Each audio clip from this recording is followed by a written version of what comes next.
lifted up his hands and blessed them. This is the word of God. Thanks be to God for his word. Do we know what today is? Re le bitsang letsatsi la kajeno? Ntate? Letsatsi la bomme, yes. Hape re le bitsa eng? Ascension Day. E bolelang Ascension Day.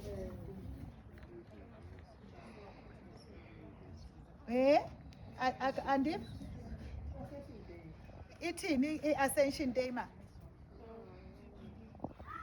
Ni right. Ithini? Ithini ngesintu. Ulusuko lokunyuka kaJesu ezulwini. Letsatsi la nyolohelo la Jesu Kriste lehodimong. Akere ba heso. Maybe some of you would know that we are still in the Easter period. So the Ascension Day therefore comes after the Easter Sunday, the 40 days after Easter Sunday. Meaning Ascension Day stands in the between of the Easter Sunday and the Pentecost. So we are left with 10 days to Pentecost. Today is the 40th day after Easter Sunday. Are you still following? Yes. So the writer here says, Jesus, after he has taken them out of the vicinity of Bethany, he blesses them. So I want to say to you, the disciples were somehow, what's the word that I'm looking for? They were somehow discouraged after they have witnessed the resurrection of Christ. When they think, oh, he's going to walk and be with them and eat with them for the rest of their lives, or for the rest of their days, or for the rest of their ministry. They do not know that Ascension Day marks the end of Jesus' ministry here on earth. But what I love about Jesus and what the disciples did not expect, they thought that he is leaving them empty. He is leaving them up. They are abandoned.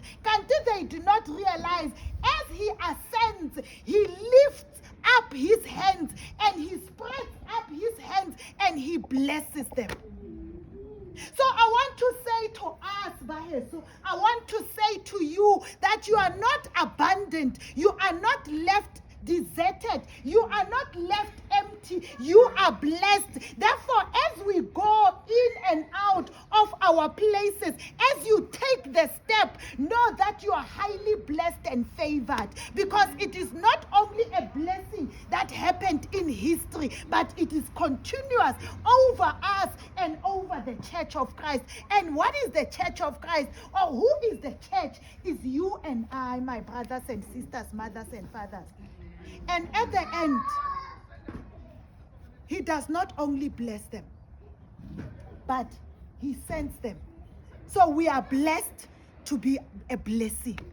But so you cannot be blessed and you do not contaminate others with your blessing. So we are blessed, we are left with the mission that we are to continue the mission of Christ. So what you are doing is not your own mission. It's not your own ministry. Jesus fed people before. So we are not starting to feed people. It does not come from us, but we are continuing the ministry of Jesus here on earth. So know, so that even in your lack, you are able to bless someone else. Just to remind them that you are blessed yourself.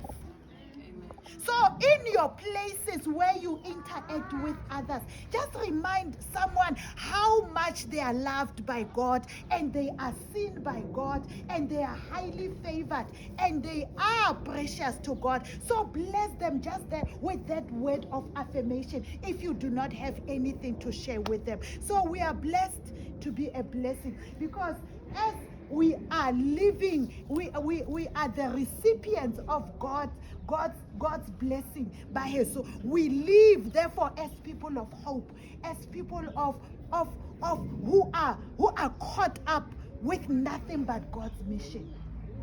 When you are blessed by God, you do not keep it to yourself, but you want to come out of your space and be a blessing to others, and be a beacon of light, and be a beacon of hope. So know today, Ndabezitha, that as Jesus ascends, he does not leave us alone. He does not leave us abandoned. He does not desert us, but he has blessed us, and a blessing that will stay forever, that blessing that is eternal. So know that you are highly favored. May God help us. May God strengthen us. May God see us. May God hear us. May God meet us. May God meet us. May God meet us at our point of need. Amen. Amen.